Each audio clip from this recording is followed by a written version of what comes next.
Hi అండి, నమస్తే. నేను మీ అరుణాని. ఈరోజు అయితే ఇంకొక హెల్దీ రెసిపీతో వచ్చేసాను మీ ముందుకి. లంచ్ బాక్స్కైనా, ఈవినింగ్ డిన్నర్కైనా ఎలా అయినా చేసుకోవచ్చు. బ్రోక్లీ చాలా హెల్త్కి మంచిదని డైట్ చేసే వాళ్ళు కూడా బ్రోక్లీని ఇంక్లూడ్ చేసుకుంటూ ఉంటారు కదా. సింపుల్గా, టేస్టీగా, హెల్దీ రెసిపీని ఇంకొంచెం హెల్దీగా ప్రిపేర్ చేసుకుందాము. చూసేయండి. ఈ బ్రోక్లీ ఫ్రై చేసుకోవడానికి ఆయిల్ ఎక్కువేం పట్టదండి మనకి. ఇక్కడ 2 స్పూన్స్ ఆయిల్ తీసుకుందాము. అన్ని పోపు గింజలు కలిసి 1 స్పూన్ తీసుకొని ఫ్రై చేసుకుందాము.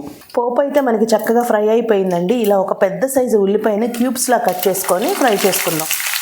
మనకి ఈ ఉల్లిపాయలు అనేది ఒక 50% ఫ్రై అయిపోవాలి.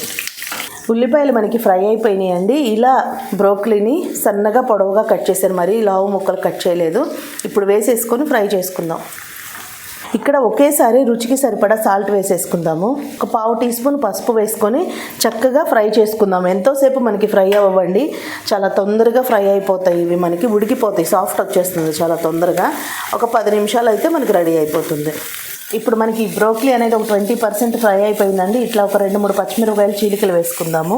ఈ బ్రోక్లీ అనేది హెల్త్కి చాలా మంచిది కదా, హెల్దీ కూడా. ఆ హెల్దీని ఇంకొంచెం హెల్దీగా మనం ప్రిపేర్ చేసుకుందాము. ఈ సీడ్స్ ప్లస్ ఈ ఎండుమిరపకాయలని డ్రై రోస్ట్ చేసుకొని పౌడర్ చేసుకుంటాను. మనకి ఈ బ్రోక్లీ అనేది చక్కగా ఫ్రై అయిపోయిందండి. ఇలా 2 వెల్లుల్లిపాయ రెబ్బలు వేసుకొని మనం ఇలా డ్రై రోస్ట్ చేసి పెట్టుకున్న పౌడర్ను కూడా వేసుకొని ఒక 1/2 టీ స్పూన్ కారం వేయకుండా వేసుకుందాము. ఒకసారి కలుపుకున్నామంటే స్టవ్ ఆఫ్ చేసేయచ్చు. మనకి రెడీ అయిపోయినట్లే ఈ ఫ్రై. చూసారండి బ్రోక్లీ ఫ్రై ఎంత సింపుల్గా అయితే రెడీ చేసుకోవచ్చో. వావ్, సూపర్ అయితే సూపర్ ఉందండి, చాలా బాగుంది.